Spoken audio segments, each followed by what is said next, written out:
Hello everyone, কেমন আছেন সবাই? আজকে আমরা মাইক্রোসফট অফিস নিয়ে আলোচনা করব। আমরা সাধারণত আপনাদের ছোটখাটো বিষয় নিয়ে আলোচনা করি। অল্প অল্প করে আমরা আপনাদের শেখানোর চেষ্টা করছি। তো আজকের ভিডিওতে আমরা আলোচনা করব কিভাবে মাইক্রোসফট ওপেন করতে হয়, কিভাবে আমরা এটা প্রপারভাবে ইউজ করতে হয়। আমরা অল্প অল্প করে সেটা শেখানোর চেষ্টা করব। সর্বপ্রথম মাইক্রোসফট ওপেন করতে হলে আমাদের যেটা করতে হবে, আমরা ২ টা উপায়ে ওপেন করতে পারি। প্রথমত আমরা যে উপায়ে ওপেন করব সেটা হচ্ছে যে আমরা এখান থেকে স্টার্ট মেনুতে যাব। এটাকে স্টার্ট মেনু বলা হয়। তো স্টার্ট মেনুতে আমরা যদি ক্লিক করি, এখানে আমাদের একটা আ মেনু বার আসবে। আমরা এখান থেকে স্ক্রল করে নিচে এসে মাইক্রোসফট অফিস যেখানে আছে, এখান থেকে মাইক্রোসফট ওয়ার্ডটাকে সিলেক্ট করতে পারি। অথবা আমরা যদি এখানে লিখি, স্টার্ট মেনুতে আমরা যদি লিখি মাইক্রোসফট ওয়ার্ড, MIC, দেখেন ইতিমধ্যে আমি আ সার্চ বারে লেখার সাথে সাথেই আমাদের মাইক্রোসফট ওয়ার্ড চলে এসছে। আমরা এখন ইন্টার প্রেস করলাম অথবা এটার উপর ক্লিক করলাম, এটা ওপেন হয়ে গেল। তো ওপেন হওয়ার পরে আমরা যদি এখানে কোনো কিছু লিখে আমি এটা লিখলাম, লেখার পরে আমি যদি এটাকে সেভ করতে চাই, কোনো ফাইল যদি সেভ করতে চাই, তাহলে ফাইল থেকে সেভ অ্যাজ করলে আপনার কাছে এরকম একটা ডায়লগ বক্স আসবে। সেখান থেকে আপনাকে কোথায় আপনি এই ফাইলটি সিলেক্ট করে রাখতে চান, অর্থাৎ সিলেক্ট করে সেভ করে রাখতে চান, সেখানে আপনাকে একটা ফোল্ডার ক্রিয়েট করতে পারেন অথবা নির্দিষ্ট ফোল্ডারে আপনি এটাকে সেভ করতে পারেন। সেজন্য আমরা যদি মনে করি আমরা ডেস্কটপে একটা ফোল্ডার করব, ডেস্কটপে আমি একটা নতুন ফোল্ডার করলাম, এখান থেকে নিউ থেকে একটা ফোল্ডার ক্রিয়েট করলাম, ফোল্ডারের নাম দিলাম ডক অর্থাৎ ডকুমেন্ট, ইন্টার দিলাম। এখন আমি এই ডকুমেন্ট ফোল্ডারটা ওপেন করে এখানে যদি আমি এটাকে সেভ দেই, তাহলে ফাইলটা এখানে সেভ হয়ে গেল। আমরা একটু দেখে আসি আমরা কোথায় আসলে সেভ করলাম। আমরা ডেস্কটপে গেলাম, ডেস্কটপে আমরা এখানে ডক নাম করে একটা ফোল্ডার, এই যে ফোল্ডারটা, এই ফোল্ডারটা আমরা করেছি। এই ফোল্ডারের ভিতরে আমরা যে নেম নামে যে ইয়েটা করেছিলাম সেটা এখানে সেভ হয়েছে। তো আমরা আরেকটা সেভ করে দেখতে পারি। আমরা নেম আমি লিখতে পারি। লেখার পরে আমি যদি এই ফাইলটাকে সেভ করতে পারি, সেভ অ্যাজ। এখন আমি এখান থেকে ফাইলের নামটা চেঞ্জ করে দিতে পারবো। ফাইল নেমটা আমি দিতে পারি ডকুমেন্ট 1। এখন যদি আমি সেভ দেই এবং আমি যদি আমার ওই ফোল্ডারটাতে ফিরে যাই, আমরা দেখতে পাচ্ছি এখানে ইতিমধ্যে ২ টো ফাইল সেভ হয়েছে। একটা আমরা প্রথমে যেটা নেম নামে সেভ দিয়েছিলাম এবং পরবর্তীতে যেটা ডকুমেন্ট 1 নামে সেভ করেছি। আমরা এই ২ ভাবে সেভ করতে পারি। আমাদের অল্টারনেট আরেকটা উপায় আমরা এটাকে সেভ করতে পারি। তার জন্য আমরা ডকুমেন্ট ফোল্ডারটা ওপেন করলাম।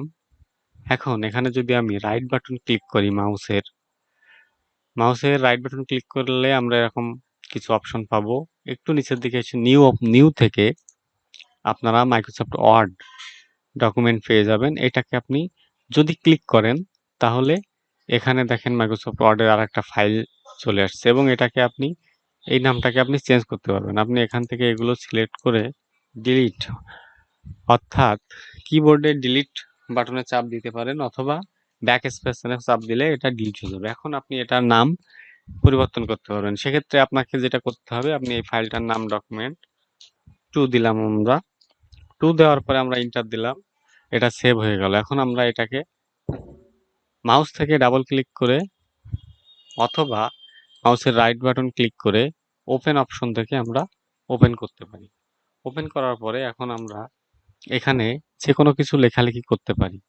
তো আমাদের লেখালেখির শুরুতে আমাদের কিছু কাজ আছে। সে কাজগুলো হচ্ছে আমাদের এই পেজটাকে একটু সেটআপ করতে হবে। তো আমরা পেজ সেটআপের জন্য সাধারণত আমরা পেজ লেআউটে যাই। এটা হচ্ছে পেজ লেআউট। এখানে যে মেনু, সাবমেনু আছে, এগুলো আমরা আস্তে, আস্তে পরিচিত হব। হোমের আন্ডারে আমরা বিভিন্ন ধরনের অপশন পেয়ে থাকি। এটা হচ্ছে ফন্ট সাইজ। এখানে আরো অনেক কিছু আছে যেগুলো আমরা পর্যায়ক্রমে কাজের মাধ্যমে আপনাদের দেখাবো। তো আমরা পেজ লেআউট থেকে প্রথমে যেটা করব, মাইক্রোসফট ওয়ার্ড ওপেন করব, এরপর পেজ লেআউটে যাব। পেজ লেআউট থেকে আমরা পেজ সাইজটা, আপনি কোন সাইজে পেজটা সেভ করতে চান, আমরা অনেক যে সুবিধা অনুযায়ী আমরা বিভিন্ন ধরনের সাইজে ফাইলগুলো সেভ করে থাকি।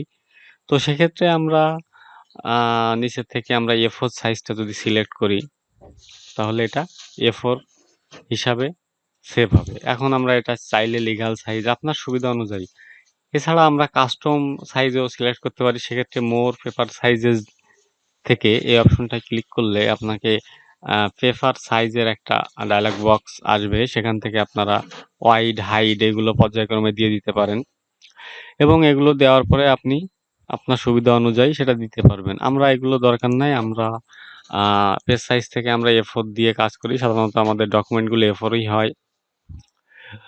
আপনার সুবিধা অনুযায়ী আপনি সেটা দিয়ে নিতে পারবেন। এখন এরপর আপনার দ্বিতীয় যে ধাপটা আছে সেটা হচ্ছে মার্জিন। মার্জিন থেকে আমরা মার্জিনটা সিলেক্ট করতে পারি। মার্জিন অর্থাৎ আপনার যে পেজের উপরে, বাম পাশে, ডান পাশে, নিচে কতটুকু জায়গা ফাঁকা রাখতে চান। দেখেন, আমরা যদি এখানে কিছু একটা লিখি, লেখার আগে লেখাটা শুরু হচ্ছে এখান থেকে, এতটুকু ফাঁকা থাকছে, উপরে এতটুকু ফাঁকা থাকছে, এটাকে বলা হয় মার্জিন। যে কোনো পেজের চারপাশে আমাদের অবশ্যই একটু ফাঁকা রাখা উচিত। পেজের ক্ষেত্রে এটা আমাদের করতে হয়। তো যার যেটা সুবিধা অনুযায়ী সেটা করে নিতে পারবেন। তো তারপর যেটা আছে, এটা হচ্ছে যে এখান থেকে আপনার পেজটা আপনি পোর্ট্রেট অথবা ল্যান্ডস্কেপ, এই ২ টা মুডে সেভ করতে পারবেন। পোর্ট্রেট অর্থাৎ আমরা লম্বালম্বি বুঝাই, আর ল্যান্ডস্কেপ বলতে আমরা আড়ে বুঝাই। তো আমরা যদি আপনাদের একটু প্র্যাকটিক্যালে বুঝাই, আমরা যদি এখান থেকে আমাদের নামটা লিখি, আচ্ছা, আমরা নামটা লিখলাম এবং এটাকে যদি আমরা মিডল করতে চাই, আমরা যদি এই মিডলে নিয়ে আসতে চাই, আমরা স্পেস বার চেপে, চেপে না নিয়ে আমরা একবারে যদি মিডলে আনতে চাই, সেক্ষেত্রে আমরা হোমের থেকে এখানে যে এটা দেখছেন, সেটা হচ্ছে যদি আমরা ক্লিক করি তাহলে মাঝখানে চলে আসবে এটা। তো আমরা একটু ফন্ট সাইজটা একটু বড় করি। এটা সাইজ আমাদের কত দেওয়া আছে? এটার সাইজ আমরা দেখতে পাচ্ছি 11 দেওয়া আছে। আমরা যদি এটাকে একটু বড় করি, আমরা এখান থেকে ক্লিক করে পর্যায়ক্রমে ১, ২ করে বড় বানাতে পারি, অথবা আমরা এখান থেকে একবারে সিলেক্ট করে দিতে পারি। অথবা আপনি যদি চান এখানে আরো বড় সাইজ চান, সেক্ষেত্রে আপনাকে এটাকে মুছে নতুন করে আপনাকে এখানে একটা সাইজ দিতে হবে। আমি যদি এটা ১২০ দিয়ে এন্টার দেই, তাহলে এটা দেখছেন বড় হয়ে যাচ্ছে। আপনি যে আপনার সুবিধা অনুযায়ী যেকোনো সাইজ এটা দিতে পারবেন। তো এরপরে আমরা যেটা করব, এটাকে আমরা মিডিলে নিয়ে আসলাম। এখানে দেখা যাচ্ছে যে এইটা যদি আমি ক্লিক করি, তাহলে এইটা বাম সাইডে চলে আসছে এবং এইটা যদি ক্লিক করি তাহলে এটা ডান সাইডে চলে আসছে। আর এটার কাজটা আমরা একটু পরে দেখি। আমরা যখন ২-৩ টা লাইন অর্থাৎ প্যারাগ্রাফ আকারে লিখব, তখন আমরা এটার কাজটা বুঝতে পারবো। তো আমরা এটা মিডিলে রাখলাম। মিডিলে রাখার পরে এখন আমরা যে পেজ সাইজটা দেখতে পাচ্ছি, এটা হচ্ছে ল্যান্ডস্কেপ মোডে আছে। আমরা পেজ লেআউটে যদি যাই, এখান থেকে আমরা আ দেখেন ল্যান্ডস্কেপ আছে। এখন যদি আমরা একটা পোর্ট্রেট করি, তাহলে দেখেন এটার নিচে আরো অনেক জায়গা থেকে যাচ্ছে। অর্থাৎ এই পেজটাকেই আমরা যখন ঘুরিয়ে দিচ্ছি, তখন আমাদের এই পেজটা লম্বালম্বি না থেকে এইটা ডানে এবং বামে ঘুরে যাচ্ছে এবং ডানে বামে জায়গাটা বেশি হচ্ছে। তো আমরা যদি আবার সেম প্রসেসে আমরা যদি ল্যান্ডস্কেপ করি, দেখতে পাচ্ছি আমাদের ডানে বামে জায়গা বৃদ্ধি পাচ্ছে এবং সাথে, সাথে পেজটা ল্যান্ডস্কেপ মোডে চলে যাচ্ছে। তো এটা ছিল হচ্ছে যে আমাদের পেজ সেটআপ। পর্যায়ক্রমে আমরা অন্যান্য অপশনগুলো এখন দেখব। তো আমরা হোমে যাই। হোম থেকে আমরা এখানে যে অপশনগুলো পর্যায়ক্রমে দেখতে পাচ্ছি, এটা হচ্ছে বোল্ড। আপনার এই লেখাটাকে যদি আপনি বোল্ড করতে চান, সেক্ষেত্রে আপনি এটা সিলেক্ট করা অবস্থায় আপনি যদি এটার উপরে ক্লিক করেন তাহলে এটা বোল্ড হয়ে যাবে। বোল্ড অর্থাৎ এটার লেখাটার একটু গাঢ় হয়ে যাবে। আমরা যদি এটা উঠিয়ে দেই তাহলে এটা দেখছেন বোল্ড থেকে আনবোল্ড হয়ে যাচ্ছে, অর্থাৎ লেখাটা গাঢ় থেকে একটু হয়ে যাচ্ছে। এখন আমরা এই বোল্ডটা আমরা এখান থেকে ক্লিক না করে যদি কিবোর্ড থেকে করতে চাই, কিবোর্ড থেকে করতে হলে আপনাকে এটার উপরে দেখেন যখন আমি মাউসের নিয়ে যাচ্ছি তখন এখান থেকে লেখাটা আমরা দেখতে পাচ্ছি বোল্ড, কন্ট্রোল প্লাস বি। আমরা কন্ট্রোল এবং বি যদি একসাথে প্রেস করি কিবোর্ড থেকে তাহলে এটা বোল্ড হয়ে যাবে। এখন আমরা কন্ট্রোল প্লাস বি যদি চাপি, আমরা কিবোর্ড থেকে কন্ট্রোল বি চাপলাম, এটা বোল্ড হয়ে গেল। এবং আমরা সেম প্রসেস যদি আরেকবার কন্ট্রোল বি চাপি তাহলে এটা আনবোল্ড হয়ে যাচ্ছে। এখন দেখেন তার পাশে আরেকটা অপশন আছে, এটা হচ্ছে ইটালিক। ইটালিক অর্থাৎ লেখাটাকে একটু বাঁকানো আর কি, ইটালিক ফন্ট আমরা এটাকে বলি। তো ইটালিকে যদি আমরা ক্লিক করি তাহলে এটা একটু বাঁকা হয়ে যাচ্ছে। আগে ছিল এমনটা, এখন হয়ে যাচ্ছে বাঁকা। তো এটাও যদি আপনি কিবোর্ড থেকে করতে চান তাহলে দেখেন এটার উপরে যদি আমি মাউসটা নিয়ে যাই, কন্ট্রোল আই যদি আমরা চাপি কিবোর্ড থেকে তাহলে এটা ইটালিক হয়ে যাবে। এবং তার পাশের অপশনটা আমরা যদি দেখি, এটা হচ্ছে যে আন্ডারলাইন, ইউতে আন্ডারলাইন। তো আমরা যদি আন্ডারলাইন করতে চাই তাহলে আমরা এই আন্ডারলাইনের উপর ক্লিক করব, তাহলে এর নিচে একটা আন্ডারলাইন চলে আসবে। আমরা অনেক সময় দেখি বিভিন্ন লেখার নিচে আন্ডারলাইন করা। অনেকে ভাবে যে এটা কিভাবে করতে হয়। এটা বেসিক কাজ। আমরা যারা নতুন আমরা শুধুমাত্র তাদের জন্য যেহেতু শেখাচ্ছি, আমরা খুঁটিনাটি সব বিষয়গুলো আপনাদের পর্যায়ক্রমে যত অপশন আছে সবগুলো আপনাদের দেখাবো। তো আন্ডারলাইনটা আমরা কিভাবে করতে হয় বুঝতে পারলাম। এখন আন্ডারলাইন আমার দরকার নাই, তো আমি আন্ডারলাইনটা উঠাই দিলাম। সেম প্রসেসে এখানে তারপরে কিছু অপশন আছে, সেগুলো হচ্ছে যে আমরা একটু পরে দেখাই। এটা হচ্ছে যে ম্যাথমেটিক্যাল যদি আমরা কোনো কিছু লিখতে চাই, অর্থাৎ আপনাদের একবারে একটু দেখাই, যদি পির উপরে আমরা যদি কোনো আমরা এটা ইটালিক থেকে আমরা নরমাল ফন্ট করি, ইটালিক নরমাল ফন্ট করলাম। এটাকে যদি আমরা ইটালি ইটালিক না সরি এটাকে যদি আমরা এই অপশনটার কাজটা দেখাতে চাই, সেক্ষেত্রে আমাদের এর পাশে যদি আমরা একটু অন্যভাবে ট্রাই করি, সেটা হচ্ছে আমরা যদি এক্স দেই, আমরা যারা ম্যাথমেটিক্স করেছি তারা জানি এক্স স্কোয়ার।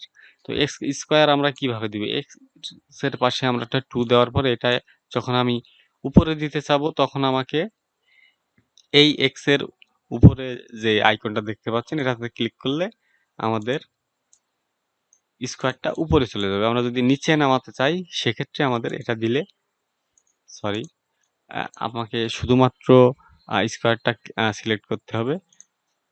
দেখেন এটা নিচে নেমে আসছে। তো আমরা দেখতে পাচ্ছি যে আমরা কিভাবে একটা স্কোয়ার দিতে পারি এবং সেটা উপরে নিচে আমাদের ম্যাথমেটিক্যাল কাজের জন্য আমরা সাধারণত এটা ব্যবহার করি। ম্যাথমেটিক্যাল কাজের জন্য আরো অপশন আছে, সেগুলো আমরা পর্যায়ক্রমে আপনাদের দেখাবো। তো এরপরে যে অপশনটা আছে সেটা হচ্ছে যে স্টাইল। আপনার ফন্টের স্টাইলটা যদি আপনি চেঞ্জ করতে হয়, এখানে বেশি কিছু স্টাইল দেওয়া আছে, আপনারা এখান থেকে চেঞ্জ করতে পারবেন।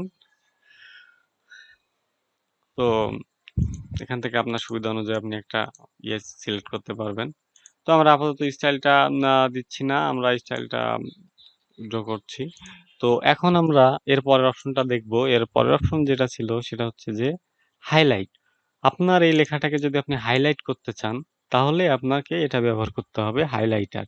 হাইলাইটারের পাশে একটা ছোট একটা আইকন মতো দেখতে পাচ্ছেন। আপনি যদি এটার উপর ক্লিক করেন তাহলে আপনার কিছু কালার বের হয়ে আসবে। আর আপনি যদি ডিফল্ট এখানে হলুদ কালার দেওয়া আছে এটাকে যদি সিলেক্ট করেন তাহলে এটার কালার হাইলাইট হয়ে যাবে হলুদ কালারে। অর্থাৎ আমরা যদি এখানে কিছু লেখা নিয়ে আসি, তো এখান থেকে আমি মেইনলি আমি যে কারণে নিয়ে আসলাম সেটা হচ্ছে যে হাইলাইটারের কাজটা দেখানোর জন্য। হাইলাইটারের কাজ যদি আমি এখান থেকে যদি অফিস কথাটা যদি আমি হাইলাইট করতে চাই সেক্ষেত্রে আমাকে হাইলাইটার থেকে ক্লিক করলে এটা হাইলাইট হয়ে যাবে। তো পর্যায়ক্রমে আমরা যদি এটাকে অন্য কালার দিতে চাই আমরা এখানে ক্লিক করব। ক্লিক করলে আমরা এখান থেকে যেকোনো আমার সুবিধা অনুযায়ী আমি এই কালারটা সিলেক্ট করলাম, এটা হয়ে গেল। তো আমরা কিভাবে হাইলাইটার দিয়ে হাইলাইট করতে হয় একটা লেখাকে আমরা সেটা দেখতে পারলাম। এরপর আমরা যে অপশনটা দেখতেছি এটা হচ্ছে যে ফন্ট কালার, অর্থাৎ আপনার এই যে ফন্ট আমরা কালো কালারে সাধারণত লিখি, তো এটার কালারটা যদি আপনি চেঞ্জ করতে চান সেক্ষেত্রে আমি যদি এখান থেকে এতটুকু যদি কালার করতে চাই তাহলে আমি যদি এখান থেকে কালার সিলেক্ট করি, আমার অনেক কালার আছে এখানে। আমরা এখান থেকে একটা কালার সিলেক্ট করি। যদি আমরা এই কালারটা সিলেক্ট করি, দেখতে পাচ্ছি এটার কালারটা অলরেডি চেঞ্জ হয়ে গিয়েছে। তো আমরা আজকে মোটামুটি কিভাবে কালার চেঞ্জ করতে হয় সেটা আমরা দেখতে পারলাম। পর্যায়ক্রমে আমরা আপনাদের সাথে আরো এখানে যেসব টুলস গুলো আছে পর্যায়ক্রমে এগুলো নিয়ে আলোচনা করার চেষ্টা করব এবং আপনাদের অল্প, অল্প করে বুঝাবো। তো ধন্যবাদ, সবাই ভালো থাকবেন। মাইক্রোসফট অফিসের ১ম পর্বেও আপনাদের সকলকে শুভেচ্ছা, যাতে আপনারা দ্রুত এটা শিখতে পারেন এবং সেটা আপনার বাস্তব জীবনে কাজে লাগাতে পারেন। আমরা পরবর্তীতে আ একটা সিভি কিভাবে লিখতে হয় এবং পেজ সেটআপ কিভাবে করতে হয় পর্যায়ক্রমে আপনাদের সবকিছু দেখাবো। এছাড়াও এখানে যে অপশনগুলো আছে page layout, reference, review, view ইত্যাদি যে অপশনগুলো আছে সবগুলোর কাজ আমরা পর্যায়ক্রমে আপনাদের দেখিয়ে দিব। তো ভালো থাকবেন সবাই। আজকে এই পর্যন্ত। ধন্যবাদ সকলকে।